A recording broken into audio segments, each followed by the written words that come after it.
Yeah. So starting off, right, I don't want to sugarcoat it. Depending on where you are, it can be very hard to start a local organization. We face a lot of repression as Greens and as independent socialists, right? And we face an already crowded, landscape. So some starting affirmations, right? No one needs permission to begin organizing in their communities. You can do it, right? All you've got to do is start. Good organizing is built first and foremost on trust and real relationships.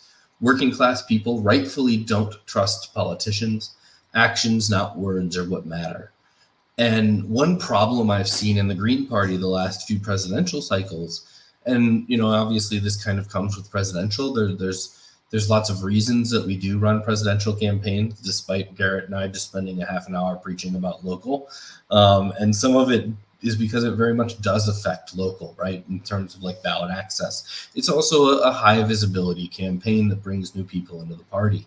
But during presidential campaigns, I often see if everyone just voted green, we'd win. But that everyone that they're talking about doesn't have a reason to trust us, right? They don't. We have not built relationships. We haven't shown up for their fights. We're not involved in their struggles, and the expectation that they would just vote for us because our platform is good is unrealistic, and it's not a good organizing strategy, right? Platforms are words, and in politics especially, words ain't shit, right? How many times has a Democrat knocked on your door with campaign promises that never happened, right? We just saw Roe versus Wade knocked down by the Supreme Court. Barack Obama ran promising to protect it federally. He had full control of both houses. And when he actually got into power, despite the campaign promise to federally protect the right to access to abortion, he said it wasn't a priority. He focused elsewhere, right? So the working class is correct in their mistrust, and we are not immune to it, nor should we be. So we really have to build those relationships, and to build those relationships, we've got to build them on the local level first. Don't let yourself get overwhelmed, right? We're living in if you watched our last eco-socialism one, you heard us talk a lot about kind of the totality of capitalism, right? It's everywhere. It's got its fingers in everything. And because of that, there's so much we need to do, even on the local level, right? That if you try to pick up every little thing, if you try to address every single issue, you're not going to have the capacity to organize seriously on any of them, right? It very much is the jack of all trades, master of none. So don't be afraid to start with one or two things. And in fact, you should only start with a few things. You shouldn't start with 20 things you want to do, because you're going to divide yourself 20 ways and you're not going to be able to accomplish them. Make sure you do your prep work and planning. If you're always shooting from the hip, it's hard to be effective, right? Decide on measures and metrics to determine whether an action was successful or not.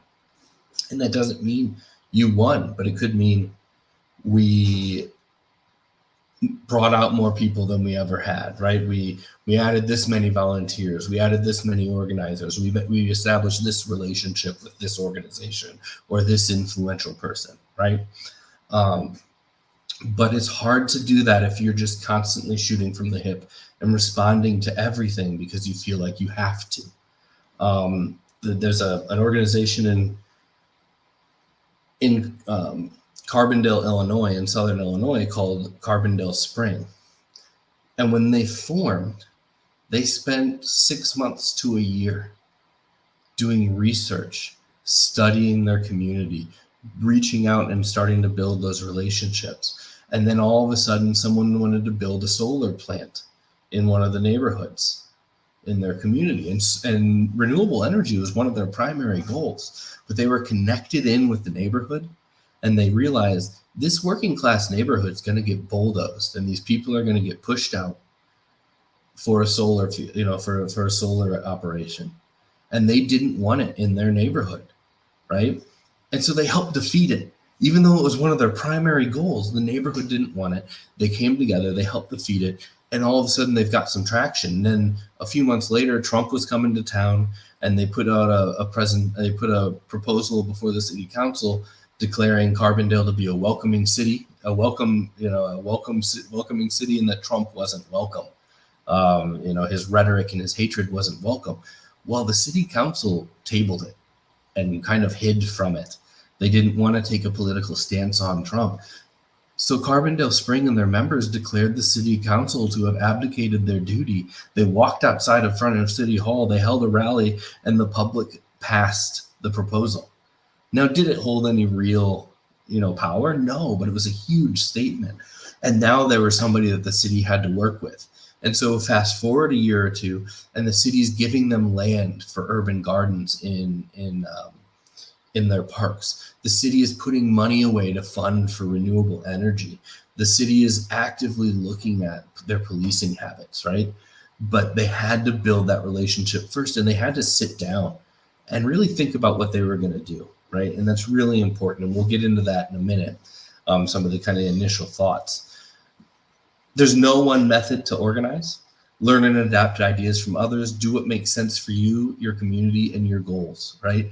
We said at the very beginning of this, there's not a lot of resources out there for independent socialist organizing. Most resources push you right back into the not-for-profit industrial complex, push you right back into the Democratic Party, right? So there's not a lot out there. So you've got to be able to take it and adapt what you can, right? You've got to be able to look at Foster, and you've got to be able to look at Alinsky, and you've got to be able to, both twist them, alter them to get them to fit with your local organizing and your local times. And then, as I just said, there's very few resources, so we've got to be adaptable with this.